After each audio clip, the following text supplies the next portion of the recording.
കൂടുതൽ പ്രത്യേക ക്രമീകരണം. നഗരസഭ വിളിച്ചു ചേർത്ത പോലീസ് ഉദ്യോഗസ്ഥരുടെയും വ്യാപാര പ്രതിനിധികളുടെയും യോഗത്തിലാണ് തീരുമാനം.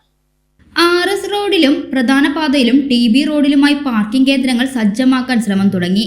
BEM UP സ്കൂളിന് മുന്നിലെ സ്വകാര്യ വളപ്പ്, ലക്ഷ്മി തിയേറ്റർ പരിസരം, കോടതി വളപ്പ്, മാർക്കറ്റ് കോംപ്ലക്സ് അങ്കണം, NSS ഹൈസ്കൂൾ മൈതാനം എന്നിവിടങ്ങളിലാകും പാർക്കിങ്ങിന് സൗകര്യം.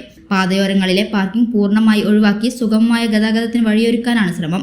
പാതയോരങ്ങളിൽ ഗതാഗതത്തിന് തടസ്സമാകുന്ന വിധത്തിലുള്ള പൂക്കച്ചവടങ്ങളും മറ്റും വിലക്കും.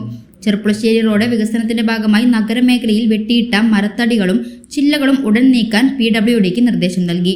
റോഡുകളിലെ തിരക്കനുസരിച്ച് ഗതാഗതം സംബന്ധിച്ച് പോലീസ് അനുയോജ്യമായ തീരുമാനങ്ങളെടുക്കും. തിരക്കേറിയ സമയങ്ങളിൽ ഒറ്റപ്പാലം നഗരത്തിലേക്ക് വരേണ്ടതില്ലാത്ത വാഹനങ്ങളെ വഴിതിരിച്ചുവിടാനാണ് തീരുമാനം.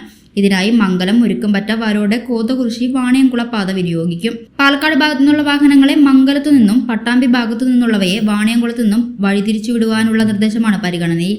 ഒറ്റപ്പാലത്തേക്ക് വരേണ്ടതില്ലാത്ത വാഹനങ്ങൾ വഴിതിരിഞ്ഞു പോയാൽ നഗരത്തിലെ തിരക്ക് കുറയ്ക്കാനാകുമെന്നാണ് പ്രതീക്ഷ. കഴിഞ്ഞ വർഷം പരീക്ഷിച്ച് വിജയിച്ച താൽക്കാലിക ക്രമീകരണങ്ങളാണിവ. യോഗത്തിൽ നഗരസഭാ അധ്യക്ഷ K ജാനകിദേവി അധ്യക്ഷയായി.